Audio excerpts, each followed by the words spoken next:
hal-hal yang bisa menghilangkan ataupun mengurangi pahala puasa.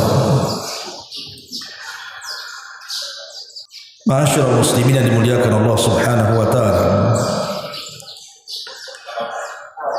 Kita tahu bahwa ibadah puasa adalah ibadah terpanjang selama bulan Ramadan. Karena memang waktunya juga terbentang dari terbit fajar shadiq sampai terbenam matahari. Tentu mempertahankan ibadah yang cukup lama itu perlu kesungguhan. Kalau tidak,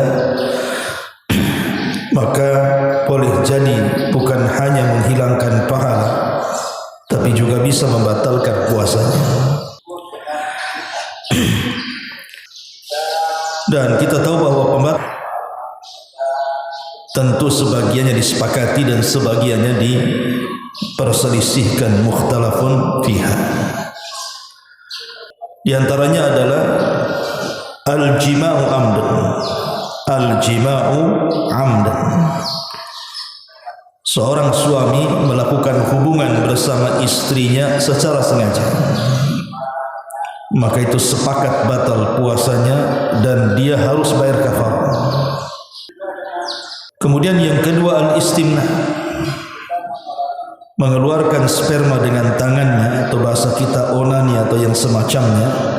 Ini pun ulama mengatakan minal muftirat, di antara pembatal-pembatal puasa, walaupun ada khilaf dalam hal ini. Dan itu berdasarkan hadis Nabi SAW, yatruku ta'amahu wa syarabahu wa syahwatahu min ajli, di mana puasa pada hari kiamat akan datang kepada Allah Azza wa Jal membela para pelakunya dan mengatakan orang ini telah meninggalkan makanan, minuman dan syahwatnya karenaku.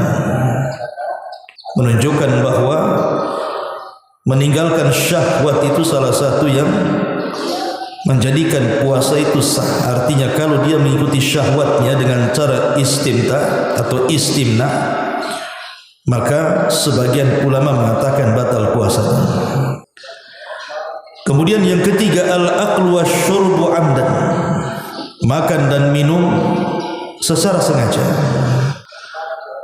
Kemudian juga sebagian ulama mengatakan maka nabi maknal aqli wasyurb, atau yang keempat sekedudukan dengan makan dan minum. Seperti orang-orang yang ada di rumah sakit, ketika mereka diinfus, maka infus itu sekedudukan dengan makan dan minum. Walaupun tidak masuk dalam mulutnya, tapi karena dia bimaknal aqli wasyurbi, maka ulama mengatakan tetap batal puasanya, kecuali hanya sekedar memasukkan obat saja. Kemudian yang kelima ikhrajud dam bil hijamati wa nahwiha, mengeluarkan darah entah dengan cara bekam atau yang semacamnya seperti donor darah. Sebagian para ulama mengatakan batal puasanya. Kenapa? Karena alasannya bisa melemahkan badannya. Walaupun terjadi khilaf di antara ulama tentang masalah ini. Kemudian yang ke-6 al-qay'u amdan, muntah secara sengaja. Maka muntah secara sengaja jelas membatalkan puasa. Dan itu berdasarkan hadis Nabi SAW, man istaqa'a amdan falyaqdi, barang siapa yang sengaja memuntahkan sesuatu dari mulutnya, maka hendaknya dia mengqadha puasanya. Dan yang terakhir khurujud damil haidi wan nifas, keluarnya darah haid dan juga nifas. Artinya kalau seorang wanita di tengah-tengah dia berpuasa kemudian keluar darah haid, maka secara otomatis batal puasanya. Ataupun mengeluarkan nifas, maka batal puasanya. Tentu ini ada yang disepakati, yang diperselisihkan. Tapi pembahasan kita bukan di sini. Pembahasan kita adalah hal-hal yang bisa mengurangi pahala puasa. baik mengurangi secara keseluruhan, artinya sama sekali nggak dapat pahala, ataupun mungkin menghilangkan kesempurnaan dari pahala puasa itu sendiri. Apa saja itu? Pertama, al-kufru billah, kekufuran kepada Allah Subhanahu wa taala. Disebutkan dalam surah Al-Maidah ayat 5, "Wa man yakfur bil imani faqad habita amaluhu wa huwa fil akhirati minal khasirin." Barang siapa yang kufur setelah keimanan, maka hancur leburlah amalan dan dia di akhirat termasuk orang-orang yang rugi. Tentu kekufuran ada yang terang-terangan orang itu memang kufur, keluar dari Islam. Tapi ada orang-orang itu yang tanpa sadar dia telah keluar dari Islam, dia tidak sadar kalau dia keluar dari Islam. Mungkin mengucapkan sesuatu yang ucapannya ini terkandung kekufuran, atau melakukan sesuatu yang dia tidak sadar perbuatannya mengarah kepada kekufuran. Dan itu banyak. Seperti umpamanya istihza, mengolok-olok agama, atau membenci syariat. Seperti umpamanya dia protes, kenapa kemudian Islam memerintahkan sholat, capek saja sholat itu. Kenapa Islam memerintahkan haji, buang-buang uang saja. Kenapa Islam kemudian memerintahkan sedekah, enak saja, kita yang cari uang, kita pula yang memberikan uang kita kepada orang lain, atau dengan bahasa yang lain. Hakikatnya dia membenci syariat. Maka orang yang seperti ini Allah Subhanahu wa taala katakan, "Dzalika bi annahum karihu ma anzalallah fa ahbata bihi amaluhum." Itu yang demikian karena mereka membenci apa yang Allah turunkan kepada mereka, maka Allah hancur leburkan amalan mereka. Jadi kekufuran bisa menghilangkan pahala kita. Kemudian yang kedua, asyirk wa riya, kesyirikan dan juga riya, setiap amalannya ingin dipuji manusia. Dan itu disebutkan dalam surah Az-Zumar ayat 65. Allah Subhanahu wa taala mengatakan, "La in asyrakta la yahbatanna 'amaluka." Kalau engkau melakukan kesyirikan, maka leburlah amalan kalian. Dan Allah Subhanahu wa taala berfirman dalam hadis qudsi, "Ana aghna syuraka 'ani syirki. Man 'amila 'amalan asyraka fihi ma'i ghairi taraktuhu wa syirka." Saya adalah zat paling kaya dari seluruh sekutu-sekutu. Maka barang siapa yang melakukan sebuah amalan yang aku disekutukan padanya, maka aku tinggalkan ia dan kesyirikannya. Dari sini kita tahu bahwa syirik dan riya bisa membatalkan amal. Walaupun sering saya katakan ikhwan bahwa puasa itu sebenarnya akan sulit orang itu untuk melakukan riya. Bagaimana caranya orang puasa riya? Tidak ada tanda-tandanya. Karena amalan itu kan terbagi dua, ada amalan zahir, ada amalan yang tampak. Seperti solat itu kan tampak dari takbiratul ihram sampai salam. Kemudian haji juga tampak karena kita berjalan dari negeri kita ke Makkah. Atau orang sedekah bawa harta, nampak gitu. Lah ada amalan-amalan itu yang sifatnya sirriyah, tidak tampak, seperti puasa. Puasa ini tidak tampak amalannya. Bagaimana caranya menampakkan puasa? Tetapi kalau seandainya orang kemudian ria dengan puasanya, entah dengan mengucapkan saya sedang berpuasa atau dengan cara perbuatannya, maka puasanya dinilai tidak berpahala sama sekali. Kenapa? Karena digugurkan dengan rianya. Ini yang kedua. Kemudian yang ketiga, di antara hal yang bisa mengurangi pahala puasa, bahkan menghilangkannya, adalah fasadus salat. Orang yang rusak salatnya. Kita tahu bahwa di masyarakat ini terkadang aneh tapi nyata. Dia puasa tapi tidak salat. Banyak orang-orang yang berpuasa itu tapi tidak salat. Dan saya saksikan sendiri. Bahkan sebagian teman-teman yang kerja bangunan itu, kalau saya tanya, "Bang puasa enggak, Bang?" Puasa. Tapi kalau datang waktu sholat, disuruh sholat tak mau pula dia. Kemudian kalau kita katakan, kenapa kamu puasa tapi meninggalkan sholat? Jawabannya enteng saja. Janganlah begitu Pak, udah tak sholat tak puasa pula katanya.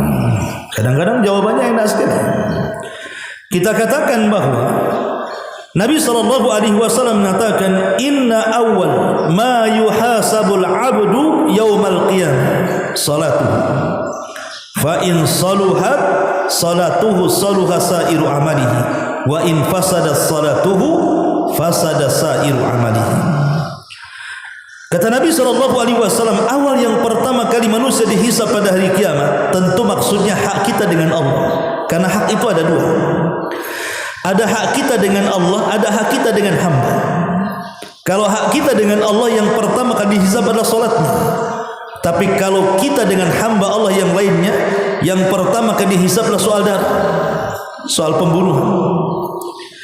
Nah di sini Nabi SAW mengatakan yang pertama kali dihisab pada hari kiamat, hak kita dengan Allah adalah solat. Maka barang siapa yang baik solatnya dianggap baik semua amalannya, dan barang siapa yang rusak solatnya maka dianggap rusak seluruh amalannya. Dari sini kita tahu bahwa solat itu barometer dan penentu baik dan tidaknya amalan yang lainnya. Seolah-olah percuma Anda berpuasa kalau meninggalkan solat 5 waktu. Itulah anehnya. Bahkan yang lebih aneh lagi, terkadang dia tidak solat tapi dia puasa. Kemudian kalau sudah dekat-dekat waktu menjelang maghrib, peka pula telinganya. Kapan azan? Kapan azan? Kadang-kadang dia setel radio tertentu supaya jelas azan. Bukan untuk solat maghrib, tapi supaya bisa cepat berbuka kan. Kok dia bisa peka dengan azan, tapi dia tidak solat? Lebih kacaunya lagi, tanya kurma pula. Mana kurmanya? Kenapa tanya kurma? Sunnah Ustaz kurma. Masih ingat dia sunnah. Tapi yang wajib pula tak ingat. Nah ini kan kacau orang seperti ini. Ma'asyiral muslimin yang dimuliakan Allah Subhanahu wa taala, maka yang bisa merusak pahala puasa adalah fasadu as-salati. Rusak salat. Kemudian juga diantara yang bisa merusak amalan adalah tarkus salatil asri, secara khusus meninggalkan salat asar. Nabi SAW mengatakan, man taraka salatal asri faqad habita amal. Barang siapa secara sengaja meninggalkan salat asar, maka amalannya akan dileburkan oleh Allah Azza wa Jalla. Amalannya akan dihilangkan. Menunjukkan bahwa solat asar ini solat yang sangat istimewa dalam Islam, sampai siapa yang meninggalkannya bisa menggugurkan amalan yang lainnya. Ya, karena solat asar itu dianggap solat wusta. Ketika Allah Subhanahu wa taala berfirman, hafizu 'ala salawati was salatil wusta wa qumu lillahi qanitin. Jaga oleh kalian solat yang 5 waktu, terutama solat wusta. Sebagian ulama tafsir mengatakan yang dimaksud solat wusta itu, ada yang mengatakan solat subuh dan ada yang mengatakan solat asar. Adapun yang mengatakan solat subuh, karena solat subuh itu tidak ada gandengannya. Lain dengan zuhur, gandengannya asar. Bisa ditakhir dan ditakdim dalam jam. Kemudian maghrib dengan isya bisa ditakhir, bisa ditakdim dalam jamaah ya. Tapi subuh ini tidak bisa ditarik ke zuhur, tidak bisa tarik pula ke isya. Dia sendiri, dia tengah-tengah solat pagi, maka disebut wusta. Tapi ada yang mengatakan bukan solat subuh tapi solat asar. Kenapa? Karena berdasarkan nas. Ketika Nabi SAW harus menjaga parit dalam perang Khandaq, kemudian Nabi SAW tidak sempat melaksanakan asar kecuali di waktu maghrib, maka Rasul marah dan mengatakan, mala Allahu kuburahum wa buyutahumun nar. Semoga Allah memenuhi kuburan-kuburan dan rumah-rumah mereka dengan api, karena mereka sudah mengakhirkan sholat wusta. Dari riwayat Muslim ini mengatakan bahwa sholat wusta itu sholat asar berdasarkan nas. Makanya Nabi SAW mengatakan, man hafadha ala baradaini dakhalal jannah. Siapa yang menjaga 2 salat barat, maka dia dijamin masuk surga. Ulama mengatakan yang dimaksud baradaini adalah salatul fajri wa salatul asri, salat fajar dan juga salat asar. Ini juga termasuk hal yang bisa menghilangkan pahala puasa, meninggalkan salat asar.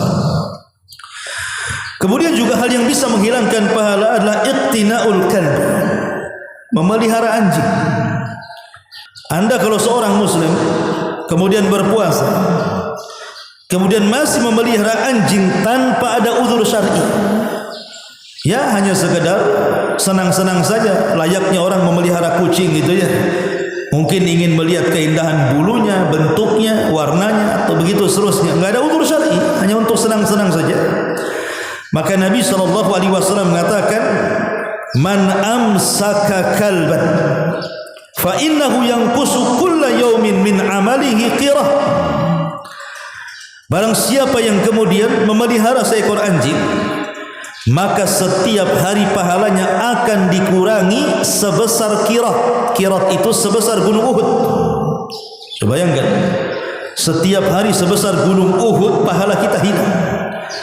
Padahal kita belum tentu juga mendapatkan pahala sebesar itu setiap harinya. Tapi kalau kita memelihara anjing tanpa ada uzur syar'i, maksudnya uzur syar'i itu kecuali kalau seandainya untuk menjaga. Menjaga umpamanya antum punya peternakan kambing-kambing gitu ya. Untuk menjaga kambing-kambing atau untuk buruan. Pokoknya uzur-uzur syar'i, maka tidak ada masalah. Tapi kalau hanya untuk sekedar permainan saja, maka setiap hari satu kirat sebesar gunung Uhud pahalanya akan hilang.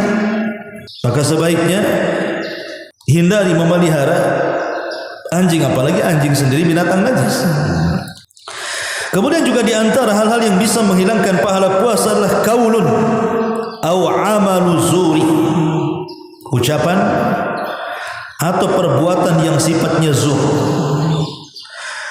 Nabi SAW mengatakan dalam riwayat Bukhari, "Man lam yada qaulaz zuri wal amila bihi falaysa lillahi hajatun fi an yada'a ta'amahu wa syarabah." Barang siapa yang ketika berpuasa dia belum bisa meninggalkan qauluz zur. Sebagian ahli hadis atau syurahul hadis mencontohkan qauluz zur, perkataan zur itu seperti dusta atau ghibah atau namimah atau mencela, mencaci, memaki, merendahkan, yang jelas termasuk afatul lisan, dosa-dosa lisan. Wal amala bih, ataupun melakukan kefasikan oleh Nabi SAW, rubba saimin laisa lahul jaza illal ju' wal 'atsh.